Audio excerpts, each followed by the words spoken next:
ನಮಸ್ಕಾರ ಸ್ನೇಹಿತರೆ, ಹೇಗಿದ್ರೆ ಎಲ್ಲರೂ ಚೆನ್ನಾಗಿದ್ರೆ ಅನ್ಕೊಡಿ ಸ್ನೇಹಿತರೆ. ಎಲ್ರಿಗೂ ಮೀಡಿಯಾ ಅಪ್ಡೇಟ್ ಚಾನಲಿನ ಮತ್ತೊಂದು ವಿಡಿಯೋಗೆ ತಮಗೆಲ್ರಿಗೂ ಸ್ವಾಗತ ಸುಸ್ವಾಗತ.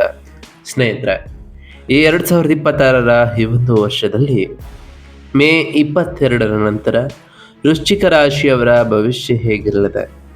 ಈ ಮೇ ತಿಂಗಳಿನಲ್ಲಿ ಉಂಟಾಗ್ತಿರುವಂತಹ ಗ್ರಹ ಸಂಚಾರದ ಬದಲಾವಣೆಯು ವೃಶ್ಚಿಕ ರಾಶಿಯವರ ಜೀವನದಲ್ಲಿ ಏನೆಲ್ಲ ಬದಲಾವಣೆಗಳನ್ನು ತರಲಿದೆ, ಯಾವುದರಲ್ಲಿ ಶುಭವಾಗಲಿದೆ, ಯಾವುದರಲ್ಲಿ ಬಹಳ ಎಚ್ಚರಿಕೆಯನ್ನು ವಹಿಸಬೇಕು, ಈ ವೃಶ್ಚಿಕ ರಾಶಿಯವರು ಇರುವಂತಹ ಸಮಸ್ಯೆಗಳಿಗೆ ಏನೆಲ್ಲ ಪರಿಹಾರಗಳನ್ನು ಮಾಡಿದರೆ ಒಳ್ಳೆಯದು ಎಂಬುದರ ಸಂಪೂರ್ಣ ಮಾಹಿತಿಯ ಜೊತೆಗೆ ನಿಮ್ಮ ಜೀವನದ ವಿವಿಧ ಅಂಶಗಳಾದಂತಹ ವೃತ್ತಿಯಾಗಿರ್ಬೋದು, ವೈವಾಹಿಕ ಜೀವನ, ಆರ್ಥಿಕ ಸ್ಥಿತಿ, ಕೌಟುಂಬಿಕ ಜೀವನ, ನಿಮ್ಮ ವ್ಯವಹಾರ ಮತ್ತು ಶಿಕ್ಷಣಕ್ಕೆ ಸಂಬಂಧಪಟ್ಟಂತೆಯೇ ಏನೆಲ್ಲ ಬದಲಾವಣೆಗಳನ್ನು ಕಂಡಿದ್ದೀರಿ ಎಂಬುದರ ಸಂಪೂರ್ಣ ಮಾಹಿತಿಯನ್ನು ಇದೇ ವಿಡಿಯೋದಲ್ಲಿ ತಿಳಿಸ್ಕೊಡ್ತಾ ಹೋಗ್ತಾನೆ ಸ್ನೇಹಿತರೆ. ಆದ್ದರಿಂದ ವಿಡಿಯೋನ ಸ್ಕಿಪ್ ಮಾಡದೆ ಇಲ್ಲಿಂದ ಕೊನೆ ತನಕ ನೋಡ್ತಾ ಬನ್ನಿ. ಸ್ಕಿಪ್ ಮಾಡಿ ವಿಡಿಯೋ ನೋಡೋದ್ರಿಂದ ನಿಮಗೆ ಫುಲ್ ಆಗಿ ಇನ್ಫಾರ್ಮೇಷನ್ ಅರ್ಥ ಆಗೋದಿಲ್ಲ. ಸೊ ಪ್ರತಿಯೊಂದು ವಿಡಿಯೋದಲ್ಲೂ ಹೇಳೋದಿಷ್ಟೇನೆ, ವಿಡಿಯೋನ ಸ್ಕಿಪ್ ಮಾಡದೆ ಕೊನೆ ತನಕ ನೋಡಿ. ಹಾಗೆ ನಮ್ಮ ಈ ವಿಡಿಯೋ ಇಷ್ಟ ಆಗಿತ್ತು ಅಂದರೆ ವಿಡಿಯೋಗೆ ಒಂದು ಲೈಕ್ ಮಾಡಿ ಸ್ನೇಹಿತರೆ. ಯಾರಿನ್ನೂ ನಮ್ಮ ಚಾನಲ್ನ ಸಬ್ಸ್ಕ್ರೈಬ್ ಮಾಡ್ಕೊಳ್ಳದೆ ನೋಡ್ತಿದ್ದೀರಾ ಅವರು ಈಗಲೇ ಸಬ್ಸ್ಕ್ರೈಬ್ ಮಾಡ್ಕೊಳ್ಳಿ.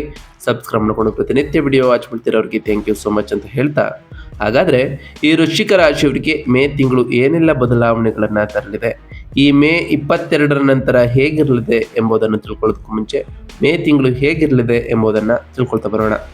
ಹೌದು ಸ್ನೇಹಿತರೆ, ಈ ವೃಶ್ಚಿಕ ರಾಶಿಯವರಿಗೆ ಮೇ ತಿಂಗಳು ಅಖಂಡವಾದಂತಹ ಧೈರ್ಯ ಸಾಹಸಗಳನ್ನು ಮತ್ತೆ ಉದ್ಯೋಗದ ವಿಜಯಗಳನ್ನು ನೀಡುವಂತಹ ತಿಂಗಳು ಅಂತಲೇ ಹೇಳ್ಬೋದು. ಕಳೆದ ತಿಂಗಳು ಏಪ್ರಿಲ್ಗೆ ಹೋಲಿಸ್ಕೊಂಡ್ರೆ ನಿಮಗೆ ಹಿಂದಿನ ತಿಂಗಳು ಇದ್ದಂತಹ ಮಾನಸಿಕ ಸಂಘರ್ಷಗಳೆಲ್ಲವೂ ದೂರವಾಗಿ ನಿಮಗೆ ಹೊಸ ಉತ್ಸಾಹ ಈ ತಿಂಗಳಿನಲ್ಲಿ ಕಂಡಿರ್ತೀರಿ. ಮುಖ್ಯವಾಗಿ ಮೇ 11ರಂದು ನಿಮ್ಮ ರಾಶಿ ಅಧಿಪತಿಯಾದಂತಹ ಕುಜನು 6ನೇ ಮನೆಯಲ್ಲಿ ಸ್ವಕ್ಷೇತ್ರಕ್ಕೆ ಪ್ರವೇಶವನ್ನು ಮಾಡಿರೋ ಕಾರಣ ನಿಮ್ಮ ಆತ್ಮವಿಶ್ವಾಸವೂ ಕೂಡ ಈ ತಿಂಗಳಿನಲ್ಲಿ ಬಹಳಷ್ಟು ಮುಗಿಲೆತ್ತರಕ್ಕೆ ಏರಲಿದೆ. ಕೋರ್ಟ್ ಕೇಸ್ಗಳಿರ್ಬೋದು ಅಥವಾ ಆಸ್ತಿ ವಿವಾದಗಳಲ್ಲಿ ನಿಮಗೆ ಅನುಕೂಲಕರವಾದಂತಹ ತೀರ್ಪುಗಳು ಕೂಡ ಬಂದಿರ್ಬೋದು. ಆದರೆ ಮೇ 15ರಂದು ಸೂರ್ಯನು 7ನೇ ಮನೆಗೆ ಮತ್ತು ಮೇ 14ರಂದು ಶುಕ್ರನು 8ನೇ ಮನೆಗೆ ಪ್ರವೇಶವನ್ನು ಮಾಡೋದರಿಂದ ವ್ಯಾಪಾರ, ಕೌಟುಂಬಿಕ ವ್ಯವಹಾರಗಳಲ್ಲಿ ಅಹಂಕಾರವನ್ನು ಬದಿಗಿಟ್ಟು ಮೃದುವಾಗಿ ವರ್ತಿಸಬೇಕಾದಂತಹ ಜವಾಬ್ದಾರಿ ಈ ತಿಂಗಳಿನಲ್ಲಿ ಈ ವೃಶ್ಚಿಕ ರಾಶಿಯವರ ಮೇಲೆ ಇರಲಿದೆ. ಹಾಗಾದರೆ ಈ ವೃಶ್ಚಿಕ ರಾಶಿಯವರಿಗೆ ಇರತಕ್ಕಂತಹ ಪ್ರಮುಖ ಗ್ರಹ ಸಂಚಾರಗಳೇನು ಈ ತಿಂಗಳಿನಲ್ಲಿ ಅನ್ನೋದರ ವಿಚಾರಕ್ಕೆ ಬರೋದಾದರೆ, ಮೊದಲನೇದಾಗಿ ಶುಕ್ರ ಗ್ರಹದ ವಿಚಾರಕ್ಕೆ ಬಂದ್ಬಿಡೋಣ ಸ್ನೇಹಿತರೆ. 8ನೇ ಮನೆಯಲ್ಲಿ ಮೇ 14ರಂದು ಮಿಥುನ ರಾಶಿಗೆ ಪ್ರವೇಶವನ್ನು ಮಾಡಿರತಕ್ಕಂತಹ ಶುಕ್ರನು ಅಷ್ಟಮ ಸ್ಥಾನದಲ್ಲಿ ಶುಕ್ರನು ಇರೋ ಕಾರಣ ಆಕಸ್ಮಿಕ ಧನಲಾಭಗಳನ್ನು ಈ ವೃಶ್ಚಿಕ ರಾಶಿಯವರು ಕಾಣ್ತಾ ಬರ್ತೀರಿ. ಹಾಗೆ ರಹಸ್ಯ ವ್ಯವಹಾರಗಳು ಕೂಡ ಉತ್ತಮವಾದ ಧನಲಾಭಗಳನ್ನು ತರಲಿದ್ದು, ಈ ಮೂಲಕ ನೀವು ಅಂದುಕೊಂಡಿರುವಂತಹ ಕಾರ್ಯಗಳು ಯಾವುದೇ ಅಡೆತಡೆ ಇಲ್ಲದೆ ನೆರವೇರುತ್ತಾ ಬರ್ತದೆ ವ್ಯಾಪಾರದ ವಿಚಾರದಲ್ಲಿ. ಇನ್ನು ಬುಧ ಗ್ರಹದ ವಿಚಾರಕ್ಕೆ ಬರೋದಾದ್ರೆ 7 ಮತ್ತು 8ನೇ ಮನೆಯಲ್ಲಿ ಬುಧನು ಈ ತಿಂಗಳಿನಲ್ಲಿ ಸಂಚರಿಸಲಿದ್ದಾರೆ. ಮೇ 15ರಿಂದ 7ನೇ ಮನೆಯಲ್ಲಿ ಸೂರ್ಯನೊಂದಿಗೆ ಸಂಯೋಗವನ್ನ ಮಾಡೋ ಕಾರಣ ಸಂವಹನದ ಮೂಲಕ ವ್ಯಾಪಾರ ಲಾಭಗಳನ್ನು ಕೂಡ ಕಾಣಲಿದ್ದೀರಿ. ಇನ್ನು ಗುರು ಗ್ರಹದ ವಿಚಾರಕ್ಕೆ ಬರೋದಾದ್ರೆ 8ನೇ ಮನೆಯ ಮಿಥುನ ರಾಶಿಯಲ್ಲಿ ಯಥಸ್ಥಿತಿಯಲ್ಲಿ ಇರತಕ್ಕಂತಹ ಅಷ್ಟಮ ಗುರು ಹೂಡಿಕೆಗಳಲ್ಲಿ ಎಚ್ಚರಿಕೆಯನ್ನು ಸೂಚಿಸಲಿದ್ದಾರೆ. ಆಧ್ಯಾತ್ಮಿಕ ಚಿಂತನೆ, ಊಹಿಸದ ಮೂಲಗಳಿಂದ ಹಣ ಬರುವಂತಹ ಚಾನ್ಸಸ್ ಕೂಡ ಈ ರಾಶಿಯವರಿಗೆ ಜಾಸ್ತಿ ಇರಲಿದೆ ಅಂತಲೇ ಹೇಳ್ಬೋದು. ಇನ್ನು ಶನಿ ಗ್ರಹದ ವಿಚಾರಕ್ಕೆ ಬರೋದಾದ್ರೆ 5ನೇ ಮನೆಯ ಮೀನ ರಾಶಿಯಲ್ಲಿ ಯಥಸ್ಥಿತಿಯಲ್ಲಿ ಇರತಕ್ಕಂತಹ ಶನಿಯು ಸಂತಾನ ವ್ಯವಹಾರಗಳಲ್ಲಿ ವಿಳಂಬವನ್ನು ತರಲಿದ್ದು, ಆಲೋಚನೆಗಳಲ್ಲಿ ನಿಧಾನ, ಸ್ಥಿರಾಸ್ತಿಯ ಆಲೋಚನೆಗಳು ಕೂಡ ಉಂಟಾಗಲಿದೆ ಅಂತಲೇ ಹೇಳ್ಬೋದು. ಇನ್ನು ಈ ರಾಶಿಯವರ ಮಂಗಳ ಗ್ರಹದ ವಿಚಾರಕ್ಕೆ ಬಂದ್ಬಿಡೋಣ. 6ನೇ ಮನೆಯ ಸ್ವಕ್ಷೇತ್ರದಲ್ಲಿ ಮೊದಲ ವಾರದಲ್ಲಿ ಪ್ರವೇಶವನ್ನು ಮಾಡಿರತಕ್ಕಂತಹ ಮಂಗಳನು ಶತ್ರುಗಳ ಮೇಲೆ ಸಂಪೂರ್ಣ ಜಯವನ್ನ ಈ ತಿಂಗಳು ಪೂರ್ತಿ ನೀಡಲಿದ್ದಾರೆ. ಋಣ ವಿಮುಕ್ತಿ ಆಗ್ತಾ ಹೋಗ್ತದೆ. ಶಾರೀರಿಕ ದೃಢತೆ ನಿಮ್ಮಲ್ಲಿ ಹೆಚ್ಚಾಗಲಿದ್ದು ಧೈರ್ಯವೂ ಕೂಡ ಹೆಚ್ಚಾಗಲಿದೆ ಅಂತಲೇ ಹೇಳ್ಬೋದು. ಒಟ್ಟಾರೆಯಾಗಿ ಸಾಕಷ್ಟು ಬದಲಾವಣೆಗಳನ್ನು ಈ ಮೇ ತಿಂಗಳಿನಲ್ಲಿ ಈ ರಾಶಿಯವರು ಕಂಡಿದ್ದೀರಿ ಗ್ರಹ ಸಂಚಾರದ ಬದಲಾವಣೆಯಿಂದ.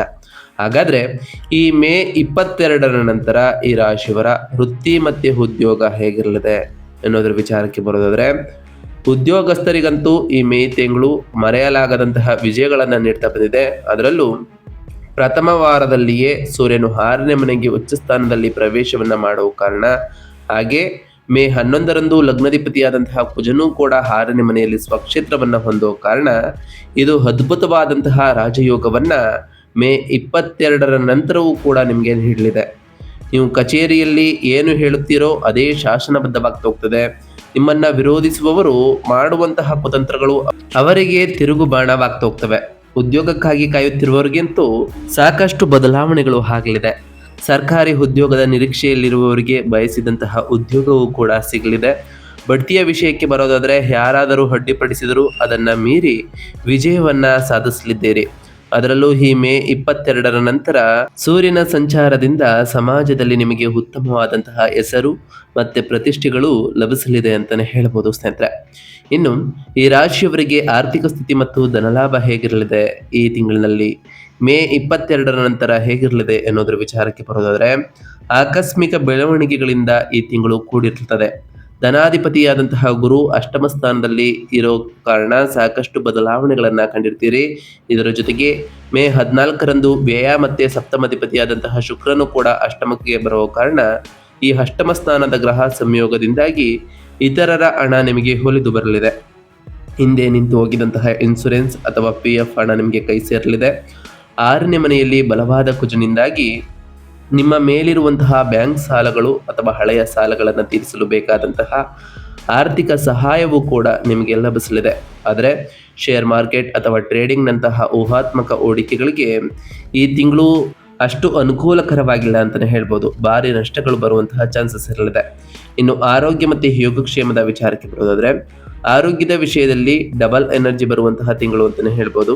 ನಿಮ್ಮ ಲಗ್ನಾಧಿಪತಿಯಾದಂತಹ ಕುಜನು ಮೇ 11ರಂದಿಯೇ ರೋಗ ಮತ್ತು ಶತ್ರುಸ್ಥಾನವಾದ 6ನೇ ಮನೆಯಲ್ಲಿ ಸ್ವಕ್ಷೇತ್ರದಲ್ಲಿ ಹೊಂದೋ ಕಾರಣ ನಿಮ್ಮಲ್ಲಿ ಅದ್ಭುತವಾದಂತಹ ರೋಗ ನಿರೋಧಕ ಶಕ್ತಿ ಹೆಚ್ಚಾಗಲಿದೆ.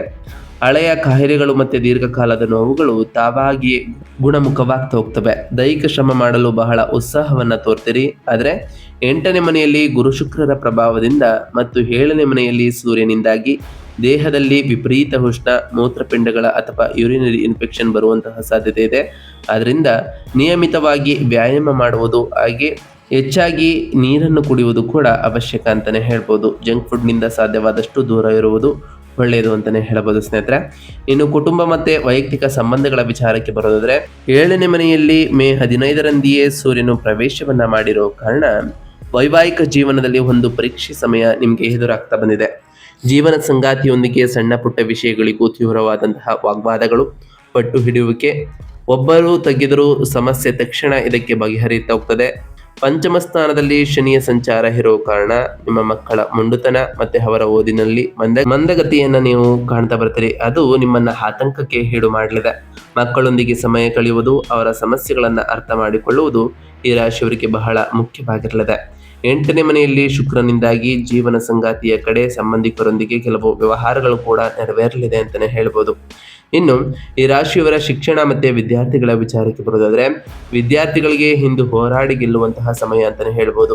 ಅದರಲ್ಲೂ ಈ ಮೇ 22ರ ನಂತರ ವಿದ್ಯಾಸ್ಥಾನದಲ್ಲಿ ಶನಿ ಇದ್ದ ಕಾರಣ ಸಾಮಾನ್ಯ ಓದಿನಲ್ಲಿ ಸ್ವಲ್ಪ ಸೋಮಾರಿತನ, ಏಕಾಗ್ರತೆಯ ಕೊರತೆ ಕಂಡು ಬರ್ತದೆ.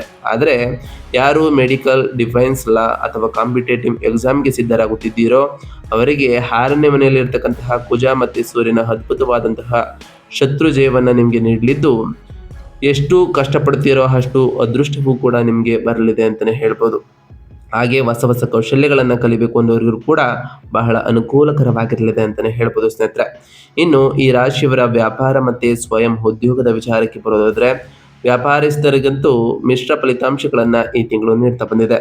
ಲಾಭಾಧಿಪತಿಯಾದಂತಹ ಬುಧ, ಕರ್ಮಾಧಿಪತಿಯಾದಂತಹ ಸೂರ್ಯ ಮೇ 15ರ ನಂತರ 7ನೇ ಮನೆಯಲ್ಲಿ ಸೇರೋ ಕಾರಣ ಹೊಸ ಕ್ಲೈಂಟ್ಗಳು, ಸರ್ಕಾರಿ ಅಥವಾ ದೊಡ್ಡ ಕಂಪನಿಗಳ ಕಾಂಟ್ರಾಕ್ಟ್ಗಳು ಲಾಭದಾಯಕವಾಗ್ತಾ ಹೋಗ್ತವೆ.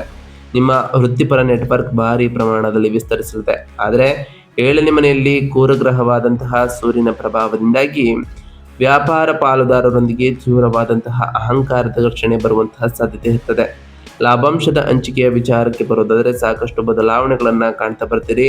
ಪಾರದರ್ಶಕತೆ ಇಲ್ಲದಿದ್ದರೆ ವ್ಯಾಪಾರ ಸಂಬಂಧಗಳು ಹದಗೆಡುವಂತಹ ಚಾನ್ಸಸ್ ಇರಲಿದೆ. ಅದರಿಂದ ಬಹಳ ಎಚ್ಚರಿಕೆಯಿಂದ ಇರಿ. ಈ ಮೇ 22ರ ನಂತರವೂ ಶುಕ್ರನು 8ನೇ ಮನೆಯಲ್ಲಿ ಇದ್ದ ಕಾರಣ ಪಾಲುದಾರರೊಂದಿಗೆ ಸ್ವಲ್ಪ ಎಚ್ಚರಿಕೆಯಿಂದ ನಡೆದುಕೊಳ್ಳುವುದು ಅವಶ್ಯಕ ಅಂತಾನೆ ಹೇಳ್ಬೋದು ಸ್ನೇಹಿತರೆ. ಒಟ್ಟಾರೆಯಾಗಿ ಈ ಮೇ 22ರ ನಂತರವೂ ಸಾಕಷ್ಟು ಬದಲಾವಣೆಗಳನ್ನ ಕಾಣ್ತಾ ಬರ್ತೀರಿ. ಒಂದಿಷ್ಟು ಸಕಾರಾತ್ಮಕ ಬದಲಾವಣೆಗಳಾದರೆ ಒಂದಿಷ್ಟು ಎಚ್ಚರಿಕೆಯನ್ನು ಕೂಡ ಸೂಚಿಸ್ತಾ ಬರ್ತದೆ.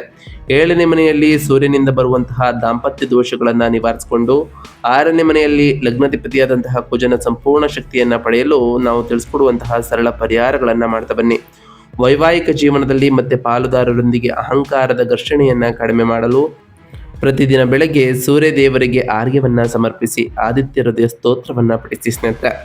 ನಿಮ್ಮ ಲಗ್ನಾಧಿಪತಿಯಾದಂತಹ ಕುಜನ ಶಕ್ತಿಯನ್ನ ಸರಿಯಾಗಿ ದಾರಿಗೆ ತರಲು ಮುನ್ನಡೆಸಲು ಪ್ರತಿ ಮಂಗಳವಾರ ಸುಬ್ರಹ್ಮಣ್ಯ ಅಷ್ಟಕ ಅಥವಾ ಹನುಮಾನ್ ಚಾಲಿಸವನ್ನ ಪಾರಾಯಣ ಮಾಡಿ. 8ನೇ ಮನೆಯಲ್ಲಿ ಇರತಕ್ಕಂತಹ ಗುರು ಭಗವಾನನ ಅನುಗ್ರಹವನ್ನ ಪಡೆಯಲು ಗುರುವಾರದಂದು ಶ್ರೀ ದಕ್ಷಿಣಮೂರ್ತಿ ಅಥವಾ ದತ್ತಾತ್ರೇಯರನ್ನ ಸ್ಮರಿಸಿ, ಹಾಗೆ ಗುರುವಾರದಂದು ಓಂ ಗುರುಭ್ಯೋ ನಮಃ ಎಂಬ ಮಂತ್ರವನ್ನು ಜಪಿಸಿ ಗುರು ರಾಯರ ಜಪವನ್ನು ಮಾಡಿ ಸ್ನೇಹಿತರೆ. ಪ್ರತಿ ಶುಕ್ರವಾರದಂದು ತಾಯಿ ಜಗನ್ಮಾತೆಯಾದಂತಹ ಲಕ್ಷ್ಮೀದೇವಿಗೆ ಪೂಜೆಯನ್ನು ಸಲ್ಲಿಸಿ, ಲಕ್ಷ್ಮೀದೇವಿಗೆ ಪ್ರಿಯವಾಗಿರುವಂತಹ ಬಿಳಿ ಹೂಗಳನ್ನು ಅರ್ಪಿಸಿ ಪೂಜೆಯನ್ನು ಸಲ್ಲಿಸೋದ್ರಿಂದ ಸಾಕಷ್ಟು ಬದಲಾವಣೆಗಳನ್ನು ಕೂಡ ಕಾಣಲಿದ್ದೀರಿ. ಪ್ರತಿ ಶನಿವಾರದಂದು ಓಂ ಶಂ ಶನೈಶ್ವರಾಯ ನಮಃ ಎಂಬ ಮಂತ್ರವನ್ನು ಜಪಿಸಿ ಸ್ನೇಹಿತರೆ. ಹಾಗೆ ಪ್ರತಿ ಶನಿವಾರದಂದು ಶನಿದೇವರ ದೇವಾಲಯಕ್ಕೆ ತೆರಳಿ ಶನಿದೇವರಿಗೆ ಪ್ರಿಯವಾಗಿರುವಂತಹ ಕಪ್ಪು ಎಳ್ಳಿನ ಬತ್ತಿಯನ್ನು ಹಚ್ಚುತ್ತಾ ಬಂದರೆ ಸಾಕಷ್ಟು ಬದಲಾವಣೆಗಳನ್ನು ಕೂಡ ಕಾಣಲಿದ್ದೀರಿ ಸ್ನೇಹಿತರೆ. ನಾವು ತಿಳಿಸ್ಕೊಟ್ಟಿರುವಂತಹ ಈ ಎಲ್ಲ ಸರಳ ಪರಿಹಾರಗಳನ್ನು ಈ ರಾಶಿಯವರು ಮಾಡಿದ್ದೆ ಆದರೆ ಸಾಕಷ್ಟು ಬದಲಾವಣೆಗಳನ್ನು ಕಾಣಲಿದ್ದೀರಿ ಅಂತ ಹೇಳ್ತಾ ಇದಾಗಿತ್ತು ಇವತ್ತಿನ ಒಂದು ವಿಡಿಯೋ ಸ್ನೇಹಿತರೆ. ವಿಡಿಯೋ ಇಷ್ಟ ಆಗಿತ್ತು ಅಂದರೆ ವಿಡಿಯೋಗೆ ಒಂದು ಲೈಕ್ ಮಾಡಿ. ಯಾರೇನು ನಮ್ಮ ಚಾನಲ್ನ ಸಬ್ಸ್ಕ್ರೈಬ್ ಮಾಡ್ಕೊಂಡಿಲ್ಲ ಈಗಲೇ ಸಬ್ಸ್ಕ್ರೈಬ್ ಮಾಡ್ಕೊಳ್ಳಿ. ಸಬ್ಸ್ಕ್ರೈಬ್ ಮಾಡಿಕೊಂಡು ಪ್ರತಿನಿತ್ಯ ವಿಡಿಯೋ ವಾಚ್ ಮಾಡ್ತಿರೋರಿಗೆ ಥ್ಯಾಂಕ್ ಯು ಸೋ ಮಚ್ ಅಂತ ಹೇಳ್ತಾ, ಹಾಗೆ ಕಮೆಂಟ್ನಲ್ಲಿ ಓಂ ಶನೈಶ್ವರಾಯ ನಮಃ, ಓಂ ಗುರುಭ್ಯೋ ನಮಃ, ಓಂ ಲಕ್ಷ್ಮೀನಾರಾಯಣಾಯ ನಮಃ, ಓಂ ಅಂಗರಾಯಕಾಯ ನಮಃ, ಓಂ ಸೂರ್ಯದೇವಾಯ ನಮಃ, ಓಂ ಬುಧಾಯ ನಮಃ ಎಂದು ಕಮೆಂಟ್ ಮಾಡಿ ಸ್ನೇಹಿತರೆ. ಆ ಶನಿದೇವರು, ಮಂಗಳದೇವ, ಗುರುದೇವ, ಲಕ್ಷ್ಮೀನಾರಾಯಣ, ಸೂರ್ಯದೇವ ನಿಮಗೆ ಆಯುಷ್ಯ ಆರೋಗ್ಯ ಸಮೃದ್ಧಿಗಳನ್ನು ಕೊಟ್ಟು ಕಾಪಾಡಲಿ ಅಂತ ಆ ದೇವರಲ್ಲಿ ಕೇಳ್ಕೊಳ್ತಾ ಇವತ್ತಿನ ಒಂದು ವಿಡಿಯೋನ ಮುಗಿಸ್ತಿದ್ದೀನಿ ಸ್ನೇಹಿತರೆ. ಸಿಗ್ತೀನಿ ಮತ್ತೊಂದು ವಿಡಿಯೋದೊಂದಿಗೆ. Thank you for watching.